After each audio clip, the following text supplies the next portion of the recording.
Yes, Majority Leader. Honorable Speaker, thank you for that communication. Honorable Speaker, we are well guided as to your directions on Honorable Koimburi. But Honorable Speaker, I'm a bit concerned because last evening, a gentleman from his office, who I'm told is his constituency office manager, delivered a copy of that letter, and the letter indeed you're alluding to, you will see, is also copied to the offices of the Leader of Minority and the Office of the Leader of Majority. Honorable Speaker, I was able to check after the House Business Committee this afternoon, when you raised the matter before the House Business Committee, that indeed the Honorable Koimburi's PA, when he delivered the letter to my office, the copy that was stamped in my office had only one stamp. But the PA had another copy which was stamped twice, because at one instant the rubber stamp was upside down, and therefore it was stamped twice. And members will note, and Kenyans will note, that that is a letter that was circulating on social media, because I had to take great offense with my staff when I suspected they had circulated a letter on social media before I even saw it myself, because I was seeing it when I was already home after 8 p.m. But, Honorable Speaker, what worries me is that immediately that letter circulated on social media, the Honorable George Koimburi, on his own Facebook page, stamped it fake and said it was a fake letter.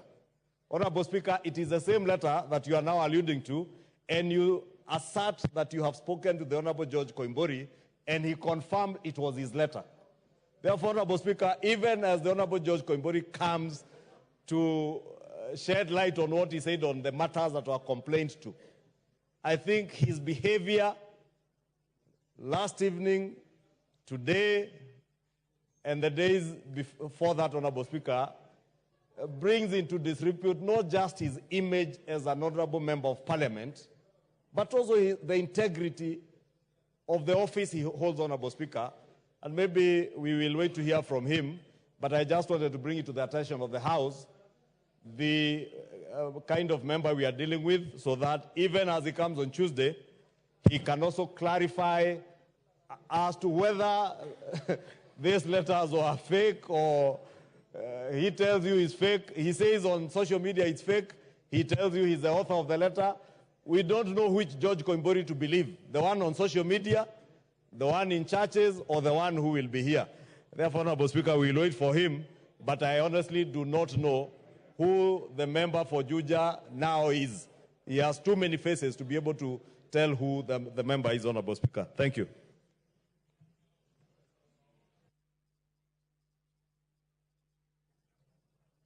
Honorable Amawa. Thank you, Mr. Speaker, for giving me a chance. Mr. Speaker, I want to support whatever the Leader of Majority has said. And Mr. Speaker, when you look at the letter that was circulating in the social media, together with whatever you have read, Mr. Speaker, it does not even detail the reason as to why he's giving an apology. So, Mr. Speaker, later on, Honorable Koimburi may say that he was not giving an apology on the level of the issue of the 2 million. So, Mr. Speaker, that letter is a bit ambiguous on the state as to why he's giving an apology. Mr. Speaker, we want to have, if at all we are to agree, a letter that is talking of an apology over an allegation that the members were given 2 million. But that one is fake and a bit ambiguous. Thank you, Mr. Speaker.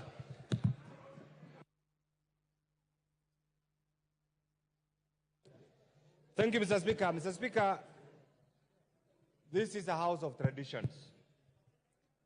And that's why this house is called the August House.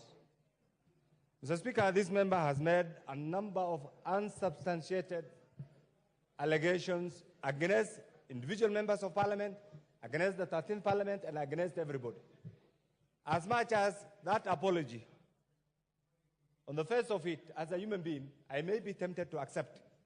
But Mr. Speaker, because this thing has been so much circulated and it's all over, I want to beseech you to refer this issue to the Powers and Privilege Committee so that that document is properly subjected to justice. Justice means I want to go and appear as a witness and say the pain and the agony that I went through as a member who has been included in that particular bracket. So, Mr. Speaker, taking into account that this member has been flip-flopping also, I'm sure next time he will say he did not speak to the Speaker.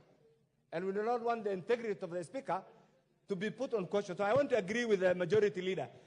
For us to be fair, for us to be contented, for us to be satisfied, we beseech you to refer this to the Powers and Privileges Committee, and it will not only deal with this issue, it will also deal with any other member, any other will-be member who will be casting aspersion on the integrity of this House as a House and also individual members. So, Mr. Speaker, I speak to you. This will also give us an opportunity to amend if there are issues that we need to amend in the current standing orders or in the Powers and Privilege, so that this House remains a respected House in line with the letter and spirit of the current Constitution. Thank you, Mr. Speaker. Dr. Mutunga.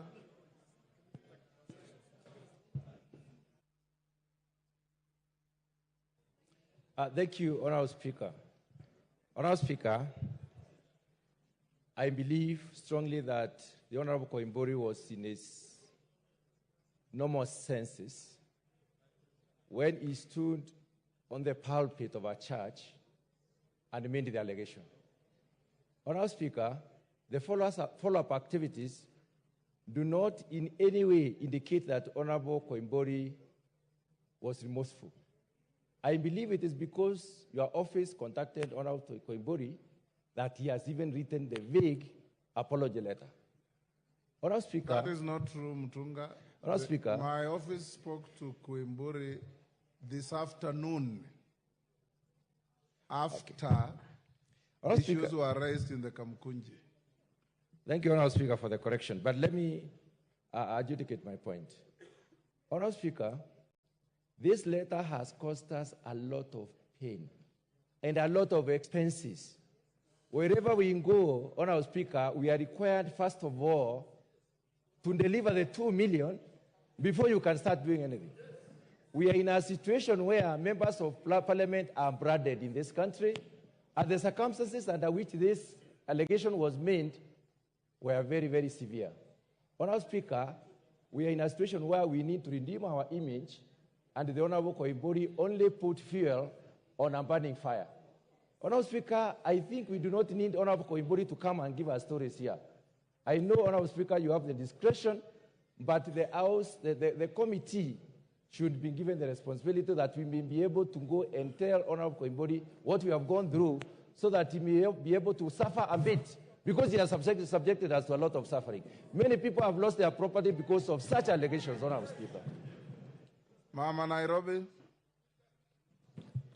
Thank you, Honorable Speaker, for giving me this opportunity to contribute. Honorable Speaker, out there in the public, everybody thinks that Parliament has been under state capture. And when you have a member of Parliament that goes out there and says that he was paid 2 million shillings to vote yes, and he declined, it means that parliamentarians are not able to make decisions on their own. It takes me back to 2023. I made a decision to support the finance bill. In the social media, everybody said I had visited State House and I had gotten a package. I never visited State House. I have never met the president on a one-to-one. I have only met him in public functions. I think that when an honorable member makes such a statement, he should be put to strict proof. As a lawyer, I'm sure you understand that. If he cannot actually substantiate whatever statement he made in public, and we forgive him without him actually withdrawing and apologizing and saying he lied, then what it means is that we are coercing him to actually withdraw. We don't want him to withdraw. He said he was offered 2 million. Let him prove to us who offered him 2 million. If he lied about it, then he should be punished, because whatever he said out there implicates every member of parliament. When I make decisions here, I make decisions based on my own reasoning, my own objectivity. Sometimes I've even gone against my own party. That means I'm not able, if I'm in parliament as an opposition leader or government, I am not able to lose my objectivity as a citizen. And I think it is important that all of us in parliament stand and affirm whatever it is that we say out there in public. And I really would feel ashamed if he was just forgiven and he came back, because whatever he said there makes it very difficult for us as parliamentarians to actually stand and say we are not bribed. We actually oversight this country's various institutions. What people are seeing right now is abject corruption that is not actually being dealt with. And this corruption is not because the parliamentary oversight committees are not doing their job. It is because the reports that we make as parliament are not moving forward. And I think it is important for us as parliament to look at all the reports that we have made over the years that actually call for the prosecution of various members of public entities and the entities that have failed to actually address the corruption that we have oversight. So for me, I really pray and hope that we shall actually make sure that this member of parliament is put to strict proof on the 2 million shillings that he got. He really, unless he's suffering from amnesia, if he never got an offer for 2 million and he just went out there and made an allegation that implicates all members of parliament, then he should be punished. Wamumbi, you are the last one. Wamumbi is the last one. Give the mic to Wamumbi. Thank you, Mr. Speaker, for giving me this opportunity. Mr. Speaker, we have heard you loud and clear. Mr. Speaker, we are requesting you. We don't want Koimburi to come and give an explanation. We heard what he said. Mr. Speaker, for these members to redeem their image and their dignity, Koimburi must be punished, Mr. Speaker. For this House to continue, Mr. Speaker, Koimburi must be punished, Mr. Speaker, because these members need to redeem their dignity.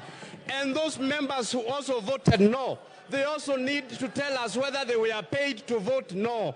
We voted yes on our own volition, Mr. Speaker. So for this House to continue, for these members to redeem their dignity, Koimburi must be punished. Thank you, Mr. Speaker. Order, honorable members. Order, honorable members. I did say that I shall guide the House on any subsequent actions to be taken on this matter. Next order. Next order. Order number 4, petitions.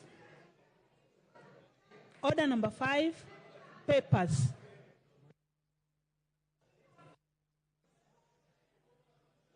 Majority Leader. Yes, The mic, Naomi. Honorable Speaker, I beg to lay the following papers on the table of the House today, Tuesday, July 23rd, 2024. 1, supplementary estimates, 1 for the year 2024-2025 from the National Treasury and Economic Planning, and the following accompanying documents. A, program-based budget. B, recurrent estimate. C, development estimate, volume 1 and volume 2. And D, statement on financial year 2024-2025, supplementary estimate number 1. 2, legal notice number 105 of 2024 relating to the income tax, charitable organization, and donation exemption. Rules 2024, including explanatory memorandum and evidence of public participation from the National Treasury.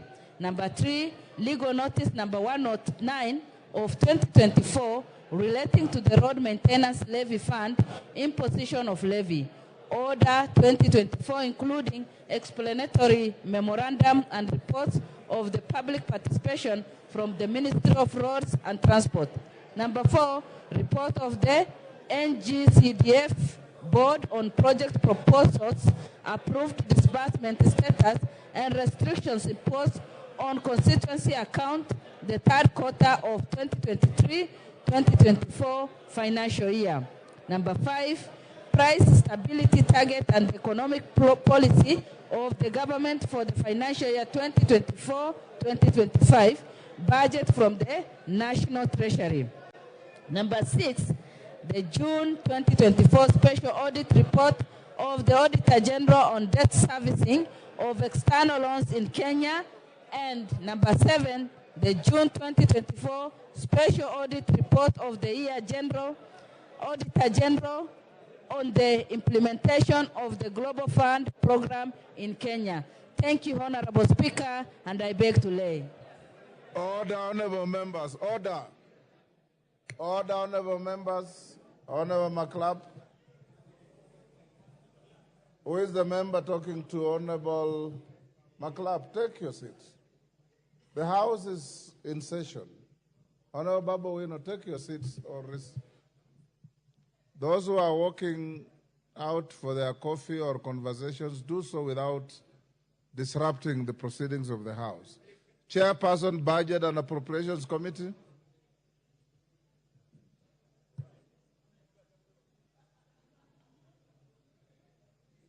Is Honorable Ndindi Nyoro here?